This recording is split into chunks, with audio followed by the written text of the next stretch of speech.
Christianity. I want to show the people the Christ. அதுதான் இங்க miss ஆகுது. அதுதான் வேணுமே இப்ப. So that's the purpose of like somebody who's following God. Yes. Each and Following everybody have the task நான் சொல்வேன். அப்படி இல்லைன்னா நம்முடைய வெரி இம்பார்ட்டண்ட்டான கோல் we want to reach on. We want to show the Christ. இங்க கிறிஸ்துவின் சாயலை காட்டாம நம்ம கிறிஸ்டியன்ஸ்ன்றதை காட்டுறதுக்கு விரும்புகிறோம். அந்த கிறிஸ்டியன்ஸுங்கிறத காட்டுறதுக்கு நம்ம ஃபெஸ்டிவல்ஸை பயங்கரமாக கொண்டாடி காட்டுறோம்.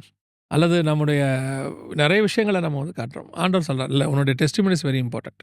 இப்போ நீங்கள் சொன்னீங்கல்ல, இப்போ நீங்கள் நம்ம பேசினதில் எவ்வளோ விஷயங்களில் வந்து எது நம்மக்கிட்ட இன்னும் மனசில் நிற்கிதுன்னா, நீங்கள் சொன்னீங்க அன்றைக்கி நான் கேட்டேன் அந்த செய்தியை நான் அழ வச்சிச்சு. ஸோ அது வந்து இங்கே என்ன இருக்குன்னா உங்களை ஒரு மினிஸ்ட்ரியாக மாற்றி கொண்டு வந்து உட்கார வச்சிருக்குல்ல. This is important.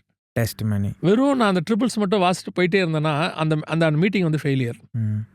அது வந்து இன்னைக்கு ஒரு ஊழியக்காரனை உருவாக்கி ஒரு யூத்ஸுக்கு இவ்வளோ பேரை கொண்டு வரணும், ஆண்டவருக்கு ஏதோ ஒன்று நான் செய்யணும்னு சொல்லி இன்றைக்கி ஒரு ஆன்லைனில் இவ்வளோ ஒரு சேனல் ஆரம்பித்து இவ்வளோ சப்ஸ்கிரைபர்ஸை கொண்டு வருதுன்னு சொன்னால் தட் ஷுட் பி, அதுதான் காட் உங்ககிட்ட எக்ஸ்பெக்ட் பண்ணது. இந்த ஜேர்னி வந்து முடியாது. நீங்கள் மொத்தமாக கிரைஸ்டாகவே மாறுவீங்க, கிறிஸ்துவின் சாயலாக மாறுவீங்க. அந்த இடத்துல தான் அது முடிவடையும். So that's the purpose why I accepted Christ.